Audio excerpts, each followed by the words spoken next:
We interrupt this program for a special news bulletin. Throws toward the corner of the end zone. It is intercepted!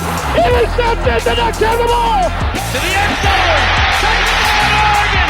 Mariota dives! Touchdown! They hand it off straight out!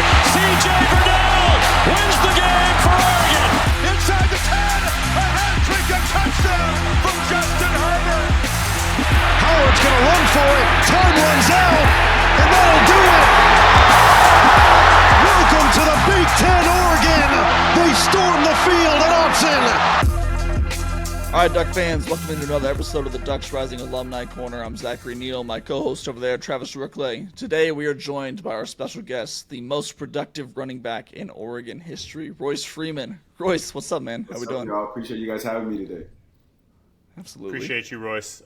Super cool to have you on. I know Duck fans will be excited to hear from you. I figure we just kind of go chronological and start from the top.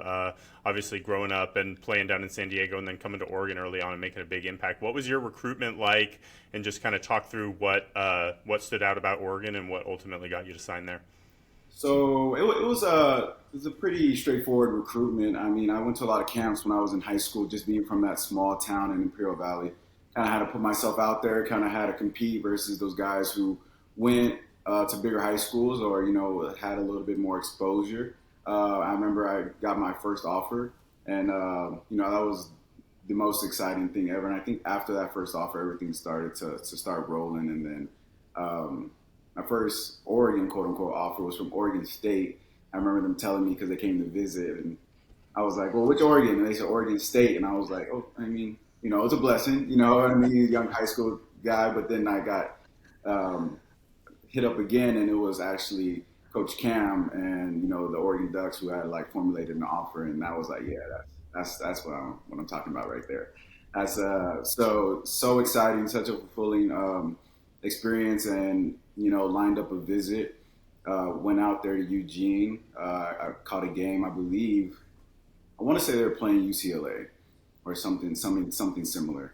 I just remember watching DeAnthony on the side when I was in the recruiting section, and like he was looking like he was in fast forward, and I was like, okay, that's what I'm dealing with, you know, and that's, you know, this next level. And obviously hearing a lot about DeAnthony, also him also being a California guy, you know, it was a different experience, and ended up committing, I think, end of my junior year or going into my senior, and never wavered. I had offers from other places, you know, other universities with coaches moving and everything. But Coach Cam, you know, obviously one of the greatest to ever do it. And then at the time, Coach Helfrich stayed true. And, you know, they visited me. They kept up with me. And when I went to Eugene, most importantly, I think that it felt like home. I'm from a small town. We all know Eugene's, you know, not the biggest city, but they support their Ducks. And I think it kind of resonated with me just based off of where I'm from and the support they give my local high school and the people that come from my area. So I didn't really need a lot. It was pretty straightforward with the recruiting process, and ultimately was grateful and, you know, 1,000% sure in my decision.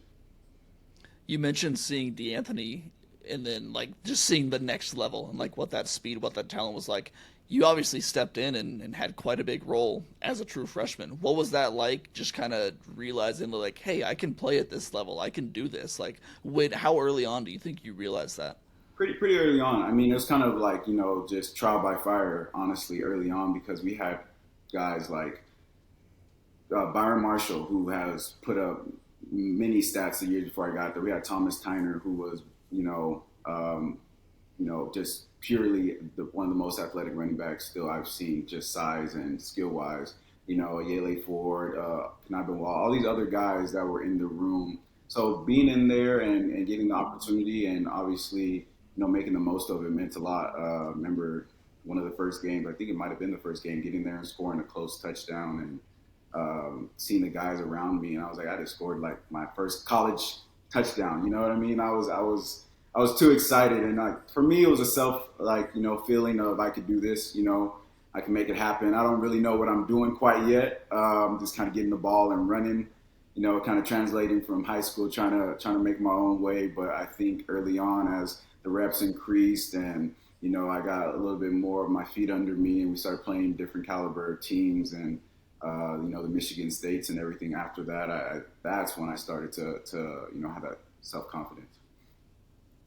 I want to ask you about that Michigan State game because I think you really kind of staked your claim that day as like you were going to be a guy at Oregon. What do you remember from that game going from being in high school probably, 6-8 months ago to making a huge impact in like a big time college football game like that? I mean, I guess it's just like you don't know what you don't know, right? So for me early on, I think every game was like really big or really important, but I didn't understand, Michigan State being where they are and also where we were ranked playing at home in Autzen, like the magnitude of the game, right? I was kind of just running out there doing my own thing. Obviously, you feel the crowd, you feel the emotions and, the hype of everything, and that resonated, but I don't think it resonated to the guys who were already there, those who had played at those high-level games and the O-linemen who had been, veterans at that point for the team. I think that me early on as the game progressed and I learned and saw Michigan State and saw them throughout the game and realizing like the caliber of teams that we're playing and that we're put up against, right?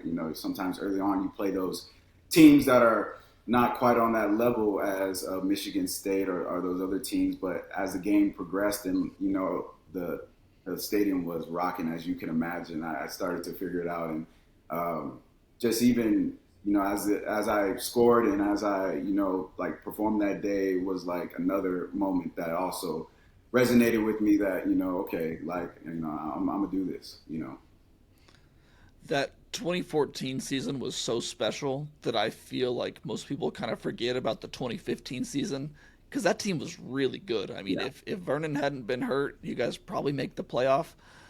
You had the tough loss at Michigan State, crazy win at Arizona State, big win at Stanford. How do you remember that season when you look back? I mean, you've been on some talented teams. Yeah. I think that was one of them, but it kind of gets lost in history because of the way it ended, because of the injuries. I think it was that time where college football was different, right? You lose a couple games, you're going to be out of the playoff hunt. You're not going to be able to, get the bowl games that you wanted. And for us, we were scrapping. We had some injuries, like you said, Vernon at that position. We played Michigan State in East Lansing. I remember that was another high-profile game just because of what had happened the year prior, them bringing 100-plus recruits to the game. It's still coming down to the wire. Vernon playing through injury.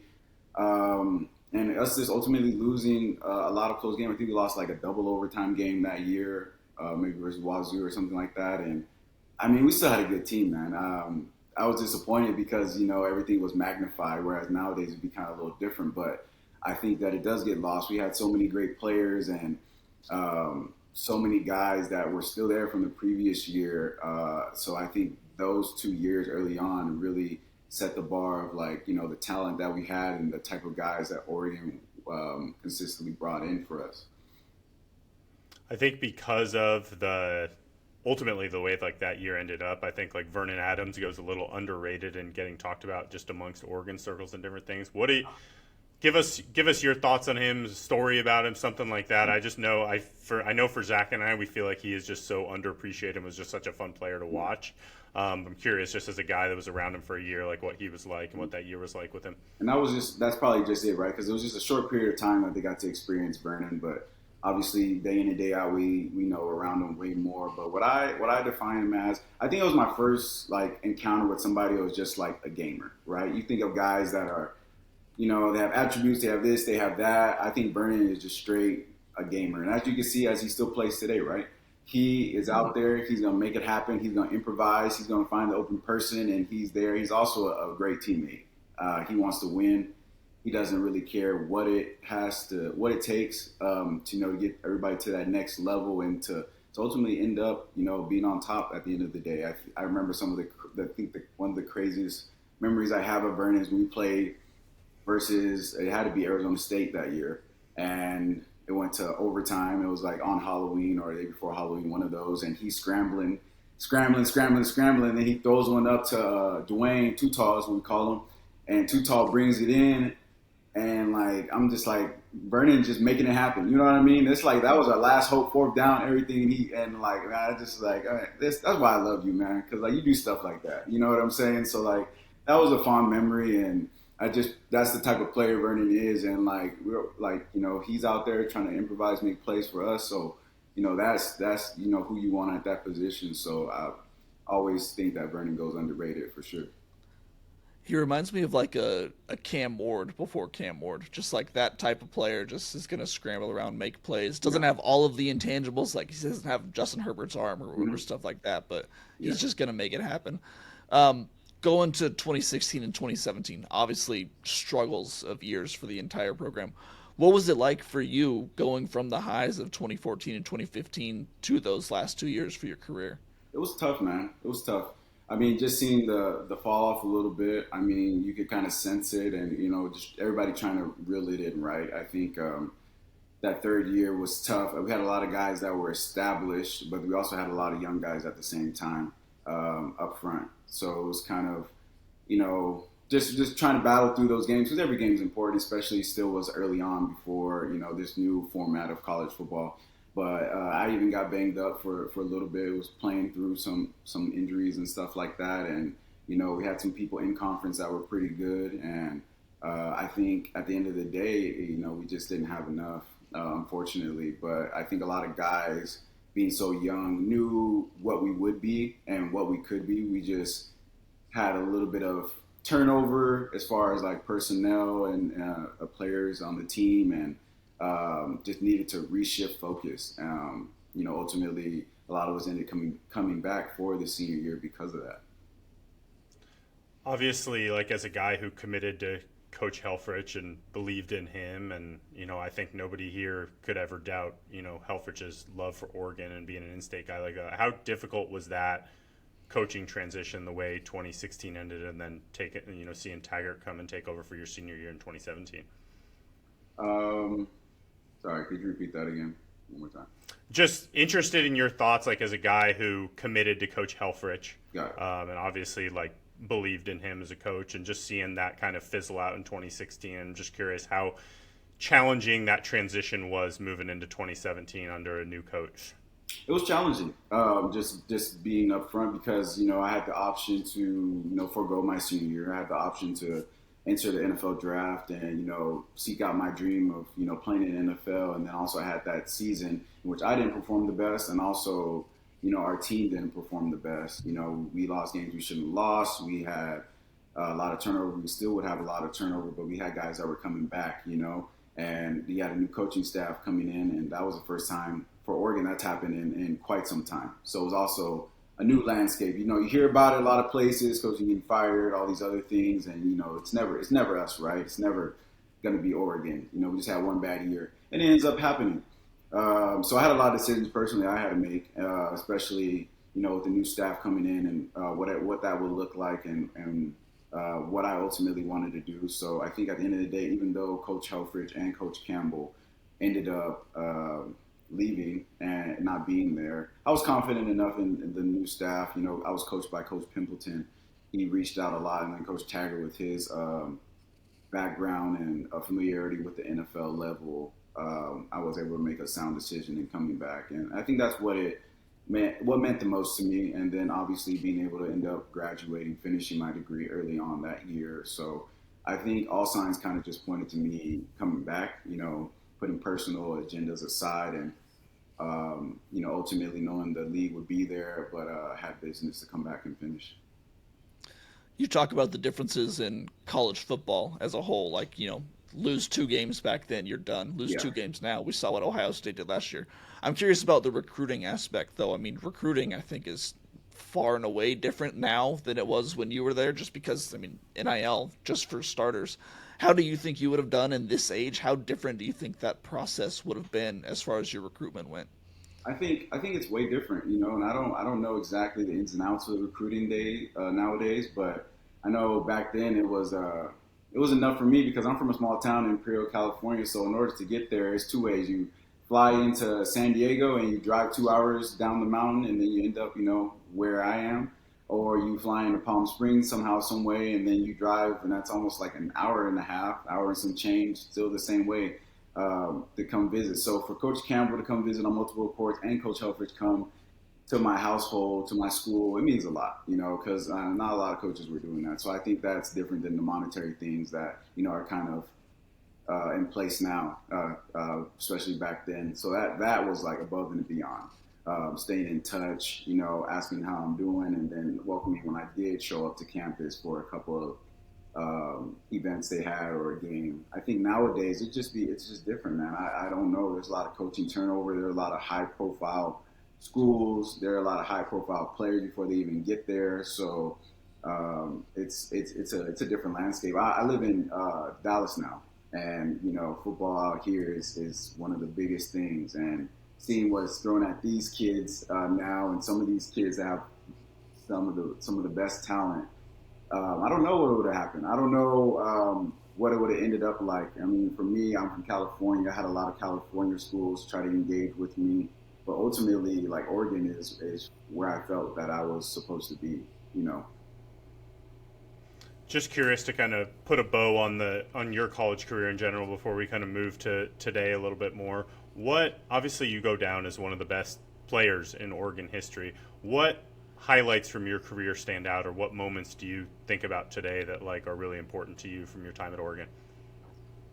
There's a lot, man. I mean, I was there for 4 years. Like, people tell me there, like, I felt like I played college for years on years, but it was only 4 years, man. But for me, definitely that Rose Bowl year. It was amazing, a great run. I mean, there were so many things that happened, and for it to be my freshman year, I don't think I was able to let it all sink in. I mean, we had a Heisman Trophy winner at quarterback. We played in the first ever college football playoff, which was at the Rose Bowl. Being a California guy, that meant a lot. I had a lot of family at that game, scored in that game. Took down Florida State with numerous great players that played in the league. And then ultimately, even though we lost, we played, at AT&T. We played in the national championship versus Ohio State, which I think by far is probably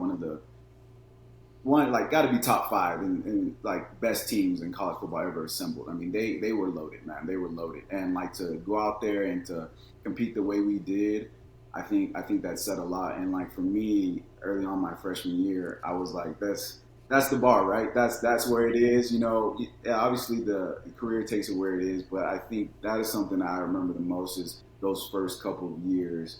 And then I always remember when it came down to either the season being over in draft time or combine prep or something like that, seeing my teammates and where they go. I'm really big into that. Always looked as that being the next step and being supporting in that way, because I don't know, it's just the ultimate goal, right? Even if it's practice squad, even if it's a camp tryout or getting drafted, just being there for them. I mean, going to the next step, because obviously everybody, wants to make it there. And I think that's what we all been working for. So when that actually happened, when my teammates were getting picked up, it was the most fulfilling thing. Now it's I also did it myself. So I think that's pretty cool. We talked before the podcast that you managed to catch some of the games this year, keep up with this team a little bit. I know that people have texted you about Jordan Davison, thinking that he might break your touchdown record. Man, he's cooking. He's off to a really good start. So what's it been like watching this team and watching these true freshman running backs, really in particular, because you were a guy that maybe one of the last guys that had so much success at that position at such a young age at Oregon. So what's that been like for you? It's been great, man. It's been great. I think that a lot of the guys, especially being freshmen, the moment's not too big for them. I think that's a testament to Coach Lanning and his staff. That's what I see when I watch them play. I see a reflection of Coach Lanning and his staff, the way they coach and the way they practice. When you step onto the field, that's the results you get. And as far as the backs, man, they have a plethora of them. They have a whole stable, different types of backs, guys with different attributes, and I mean they're loaded. So excited to see them grow.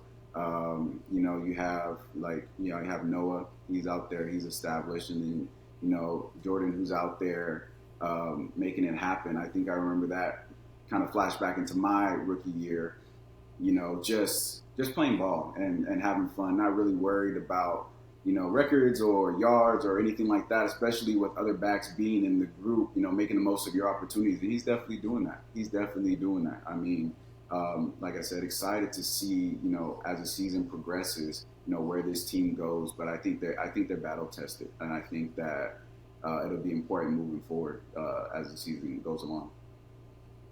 As an alum who obviously still cares a lot about the program and dealt with some kind of coaching instability when you were there, how special has it been to have a coach in Dan that you mentioned that wants to be in Eugene, cares about Eugene, and like believes in staying at Oregon and kind of building it there? It's very important. I mean, it's always, I guess people get antsy and anxious when his name gets brought up when, the season moves along, there's positions open and everything. But I appreciate him making it very apparent where he wants to be. And I think that says a lot to the community. I think it says a lot to those that support the Ducks because he feels the love. He obviously loves the program and the players and everything he's cultivated there. So I think everybody in Eugene should be very proud.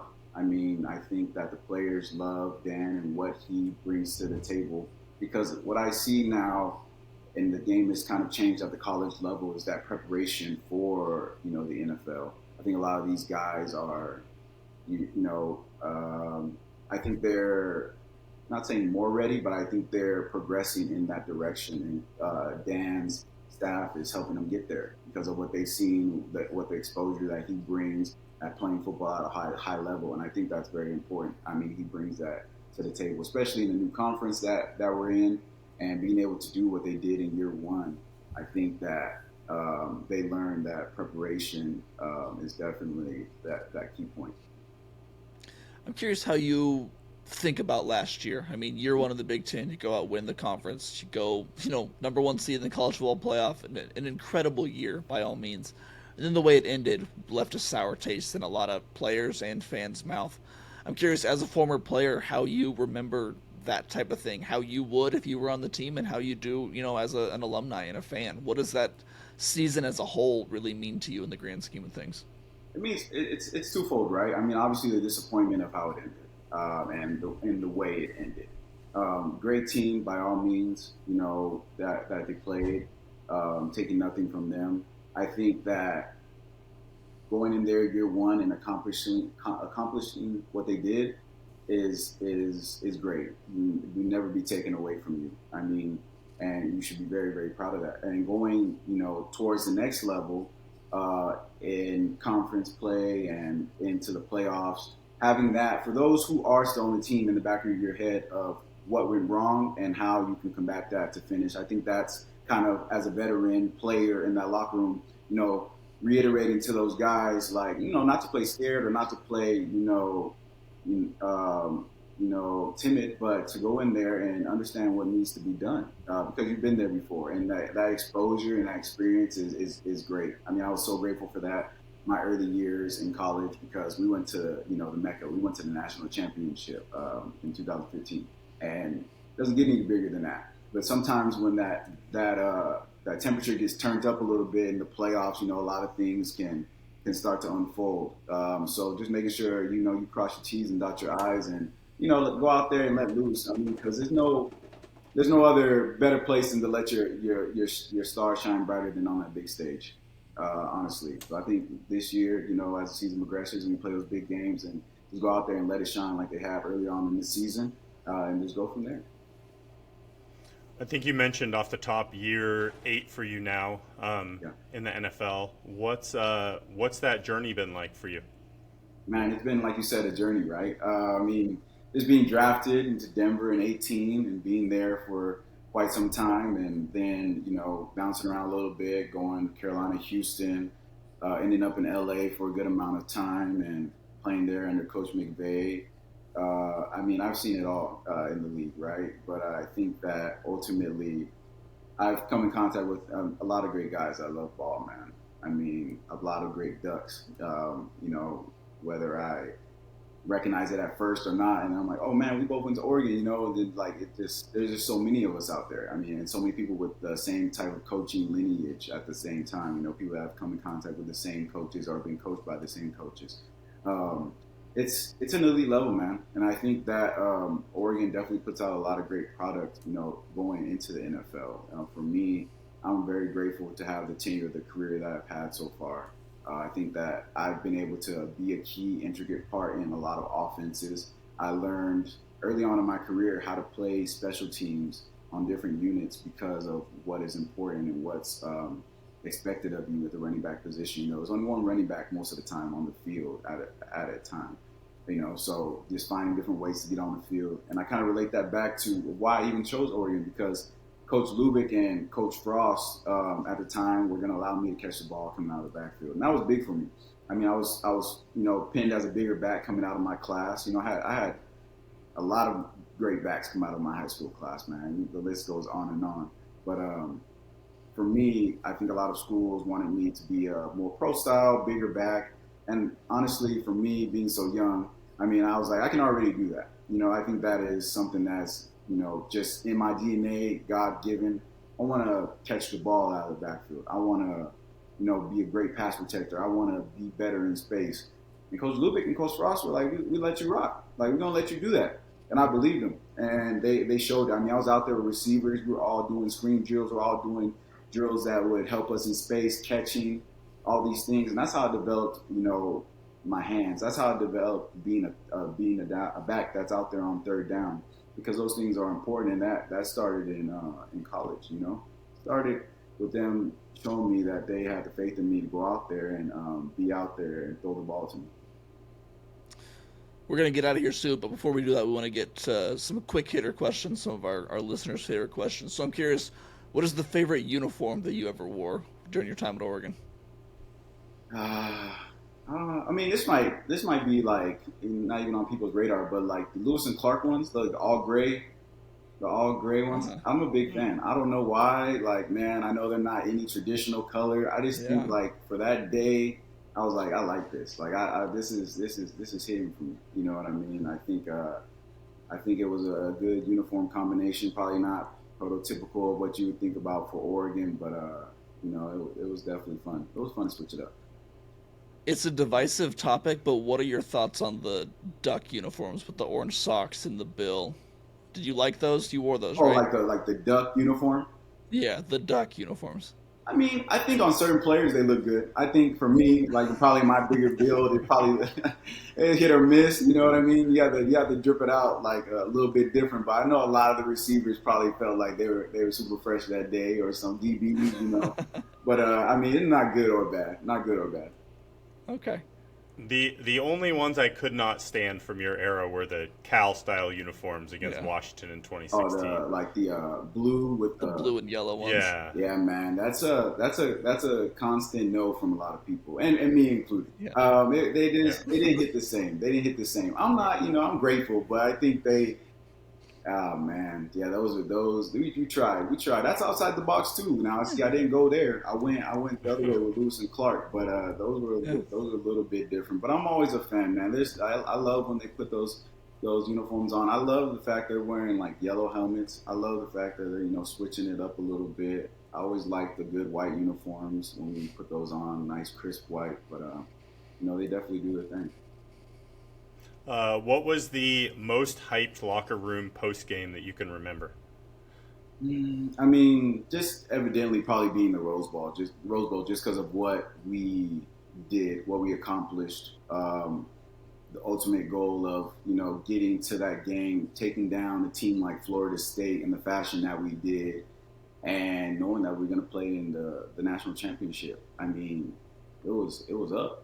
It was, besides national championship, not going to get any bigger than that, because we had 2 playoff games to play, and I think we were rolling on a high, and definitely everybody in the locker room was so excited. I mean, it was definitely, one of those special moments.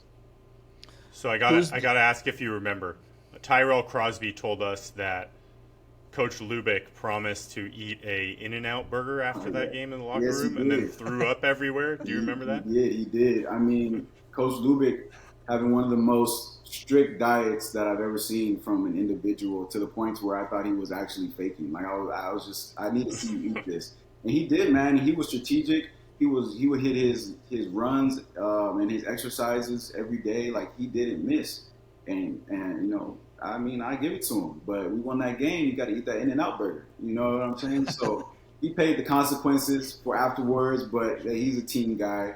Appreciate him. And, that definitely had everybody even more excited, because we all never witnessed this with our eyes and all the years being there. So it was special. We appreciate him for that. That's awesome. Who was the best player you ever played against in college? Man, there's so many. I mean, honestly, the list goes on and on. I mean, there's just I can't even, because like, first of all, we started with our own team, right? My first practice, I'm playing with Eric Armstead and DeForest Buckner, and these guys are trying to chase me down. They're getting pretty close, and I was like, so we have both of these guys on the same team, on the same defense. And then we had Ifo Ekpeolumu out there as well. Just a stud, like just guys that were just, certified, ballers, and then playing against guys in a conference. I mean, being in a Pac-12 conference, you had like Marcus Peters, you had all different types of guys just, and then that, like I said, the Ohio State team that we played against, there were so many talented guys on that team, Roquan McMillan, Bosa, the list goes Zeke. on and on. Yeah, Zeke. I mean, I didn't get into the offense part. Like they were, like 3 deep at quarterback that year. You know what I mean? So, I mean, those type of games. I mean, some of the best guys out there, and a lot of guys still playing to this day. So I think that's like, for me, when I look across the league, as I've shifted more toward NFL and playing in it for as long as I have now, seeing guys, I'm like, man, I played against that guy, or like he was in the same conference. Like, we had battles, so I think that speaks a lot. Colorado, Cheeto was out there, played against him a couple of times. There were so many people in this in the conference that we experienced playing against just certified talent. I'm curious the loudest stadium you played in college beyond Autzen, and also just curious your thoughts on like college noise versus NFL noise. Yeah. I mean, the loudest stadium, believe it or not, it was a night game. It was versus Colorado. We played that, for me. I don't know if I was just amped up or what was going on. We played Colorado. It was over there in Boulder, and we warmed up, and then we went back inside. It was like a lightning delay, and we went back out there. We warmed up again.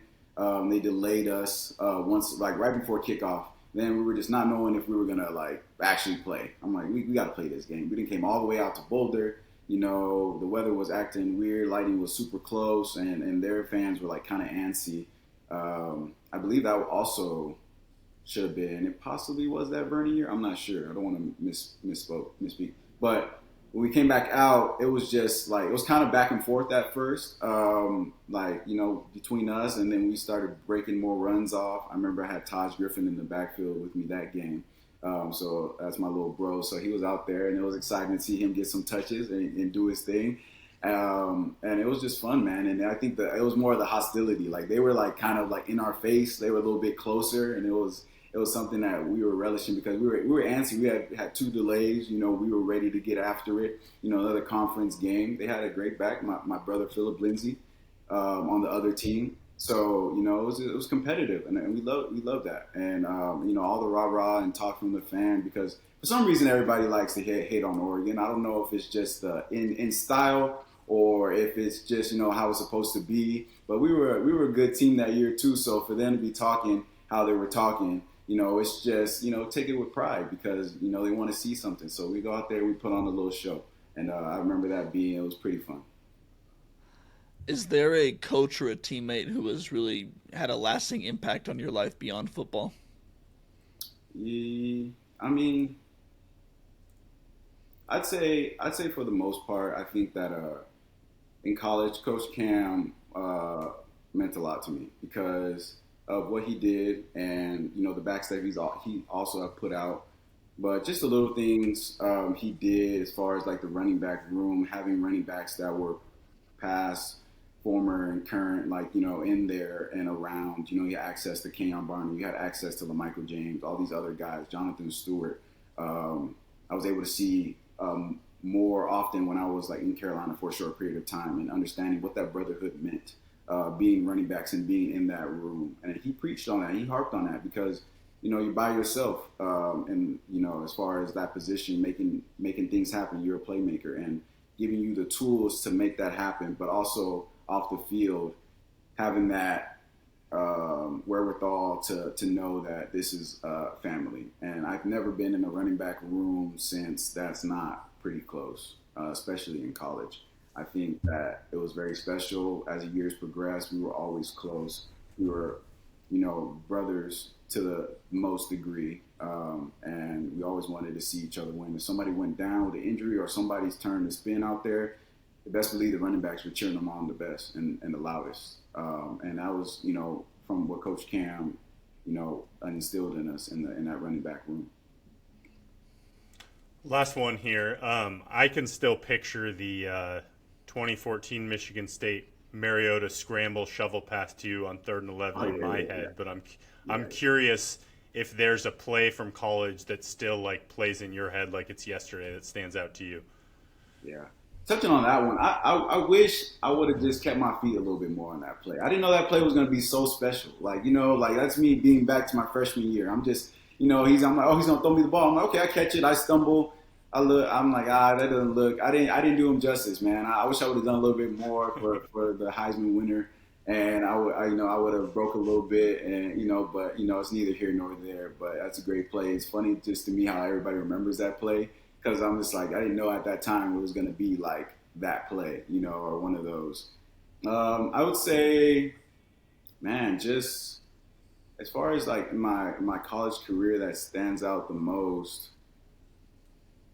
I would say, there's a lot of great runs. There's a lot of, different things. But, every time I scored a touchdown or a great amount of them, me and Tyrell had this thing where I'd jump up and his strong self would just hoist me up. You know what I'm saying? So we got a lot of great pics of that. And that's my brother for that, man. He definitely was there. He was first. So to be a lineman and be first down there, hustling to lift me up, that says a lot. So, I definitely have those moments of all those lifts. And then, I guess a random one would be like, I remember I threw a touchdown pass to Marcus versus Arizona. We were wearing the black and pink uniforms. So that's another one. That's another off the wall one. The black and pink uniforms. Yep. Your era was crazy with the uniforms. Yeah, man. I don't think anytime we've gone off the wall though we got a dub, but it's okay. We didn't win that one either. Took some swings. Yeah, man. Took some swings. Yeah. But I threw it was like a running back toss pass, threw it back to Marcus. Marcus caught it, even made a move, and then got in the end zone. And I'm like, hey, I'm 1 for 1 with the touchdown. You know what I'm saying? Like that was great. So it's just like, having that moment was pretty cool because I was throwing that ball regardless. It was going up. So Coach gave me the green light. So that was pretty cool, man. That's awesome. Travis, you got anything else before we get out of here? Nope. All right, Royce, we appreciate you coming on, man. I know the fans are going to be very excited to hear from you. Best of luck going forward. Hope you stay healthy. Thank you again for coming on. We really appreciate it. Yes, sir. Travis, Zach, appreciate it. Thank you guys for having me. Thanks, Royce. All right, now.